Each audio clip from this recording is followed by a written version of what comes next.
Olá, pessoal. Meu nome é Roberto Parreiras Tavares e eu trabalho no Departamento de Engenharia Metalúrgica e de Materiais da Escola de Engenharia da UFMG. Neste vídeo, falarei um pouco sobre uma das áreas que compõem a engenharia metalúrgica, que é a metalurgia extrativa, e com foco em uma dessas áreas, que é a siderurgia. Na natureza, os metais aparecem normalmente combinados com outros elementos, sendo que na maioria das vezes esse outro elemento é o oxigênio. Nestes casos, os metais têm estado de oxidação positivo. Um dos exemplos é o ferro, que na natureza aparece combinado com oxigênio, com estado de oxidação 3+. O mesmo acontece com o alumínio, e esses dois são os metais mais utilizados pelo homem. Na produção dos metais, então, temos que fazer a redução do estado de oxidação, e essa etapa, então, conhecida como etapa de redução, onde redução está associada exatamente à passagem do estado de oxidação de 3 ou 2, ou estado positivo, para o estado zero, que é a forma metálica do elemento. Em seguida, após a etapa de redução, normalmente segue-se uma etapa de refino, onde será feito um ajuste de composição química, procurando reduzir os teores de alguns elementos que constituem impurezas e também a adição de outros elementos que vão dar propriedades especiais aos aços, incluindo resistência à corrosão, aumento de sua resistência mecânica e propriedades especiais que vão permitir o aço ser o metal mais utilizado pelo homem. Após a etapa de refino, que normalmente é desenvolvida com o metal no estado líquido, tem-se uma etapa de solidificação que vai dar uma forma inicial para o metal, seguido de processo de conformação que vão dar a forma final, onde o metal vai ser finalmente utilizado. Uma das áreas da metalurgia é a siderurgia.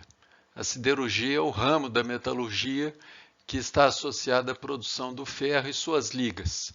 A principal liga de ferro é o aço, que é uma liga do ferro com teor de carbono inferior a 2% e com adição de alguns outros elementos que são incorporados para dar propriedades especiais ao aço e elementos que fazem naturalmente parte da metalurgia do ferro. Aqui temos uma série de aplicações para o aço e tenho certeza de que vocês, independente do momento em que estejam assistindo a este vídeo, já devem ter tido contato com algumas dessas formas de utilização do aço, quer seja a utilização na área de transportes, utilidades domésticas como o próprio bombril, pias, tubulações, talheres, linha branca, refrigeradores, fogões, cercas e também na construção metálica.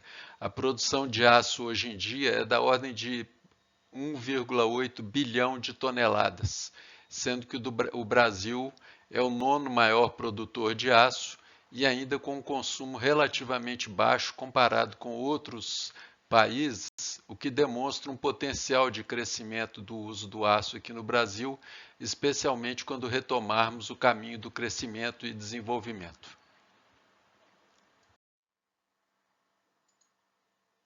Neste vídeo que está sendo apresentado aqui, vamos visualizar as diferentes etapas do processo de fabricação de aço. Este vídeo foi desenvolvido por uma usina lá nos Estados Unidos, que é uma das principais produtoras de aço no país. Ele permitirá a gente identificar as diferentes etapas envolvidas no processo de produção do aço, seguindo aquelas etapas que foram listadas em um slide anterior. Aí tem um logotipo da empresa, United States Steel, e inicialmente o processo de produção do aço começa com a extração do minério de ferro. Isso é feito normalmente em minas a céu aberto. Este minério então é processado através de redução do seu tamanho. Normalmente, quando se faz essa redução, acaba se gerando material muito fino, que depois é aglomerado também para ser utilizado no processo de redução. Um dos processos de aglomeração é a pelotização. Além do minério de ferro, se necessita também de um agente para promover a redução, e isso é feito utilizando o carvão mineral, que é transformado em coque nessa instalação chamada de coqueria. Esses materiais, junto com outras matérias-primas, são carregados no reator chamado de alto forno, que é onde é feita então a redução do minério de ferro junto com carbono e é produzido então ferro-gusa líquido na temperatura de aproximadamente 1500 centígrados. Isso aqui é a figura do ferro-gusa sendo retirado do alto forno.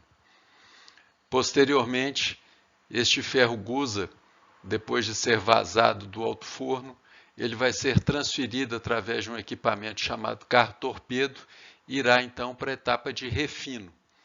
Essa etapa de refino ela é feita fazendo sopro de oxigênio em velocidades supersônicas, que vai então reduzir o teor de carbono do ferro-gusa, transformando em aço.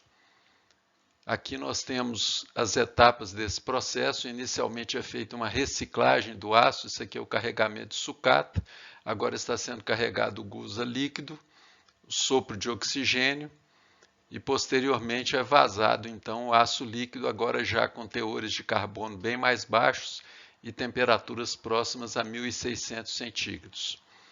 Ainda continuando a etapa de refino, é feito o que se chama de refino secundário, que vai permitir então fazer ajuste fino da composição do aço, dando a ele estruturas que vão permitir o alcance de propriedades especiais. Aqui temos a transferência do aço do convertedor para os processos de refino secundário. Existe uma variedade muito grande desses processos e, finalmente, o processo de solidificação.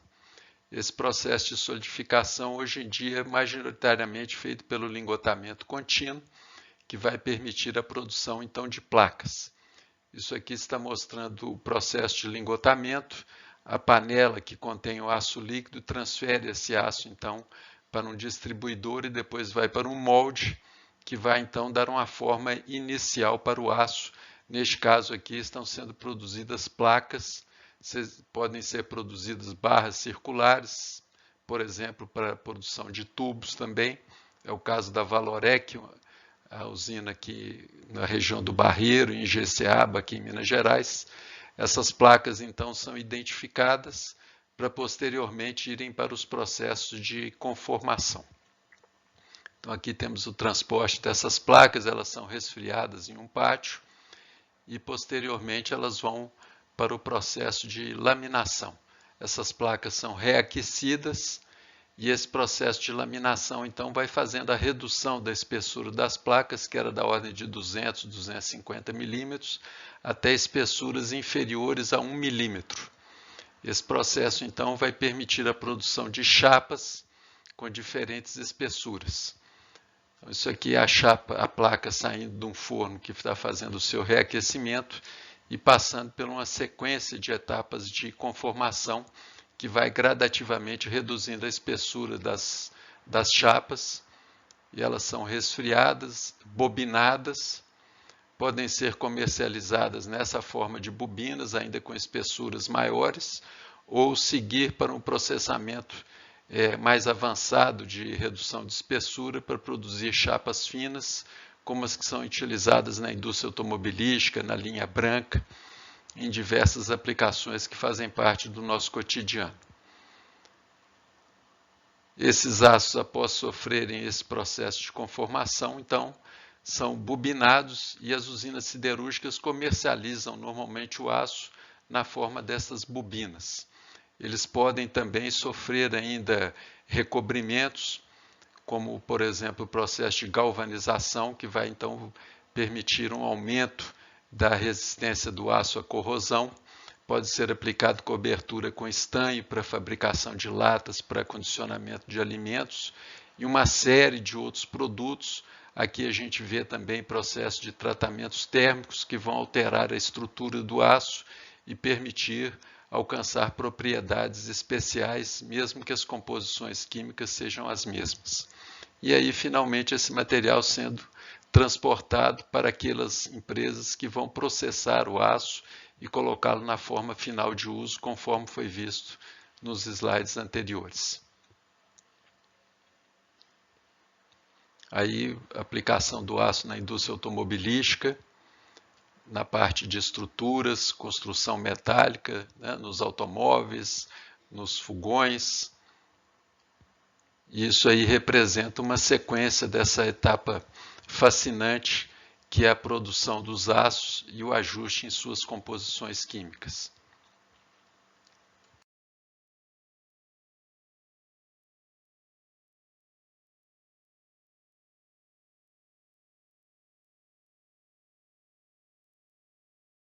A metalurgia, e em particular a siderurgia, é uma área da engenharia já bastante antiga, mas que ainda apresenta diversos desafios.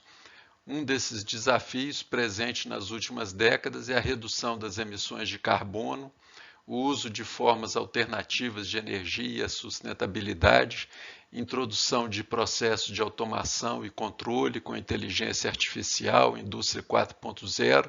Todas essas áreas demandam uma atuação bem desafiadora para os engenheiros metalurgistas e mostram que aqueles que se dedicarem a esse ramo da engenharia terão atividades bastante interessantes, motivadoras e que vão dar margem a vocês utilizarem todo o potencial que vocês têm.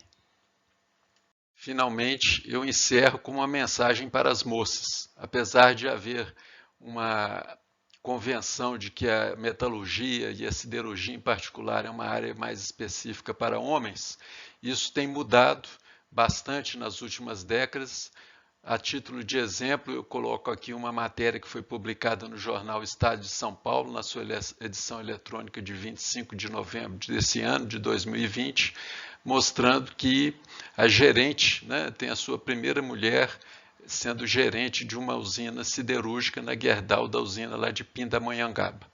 E um outro ponto importante que vale salientar é que hoje aproximadamente metade dos estudantes do nosso curso de Engenharia Metalúrgica são mulheres.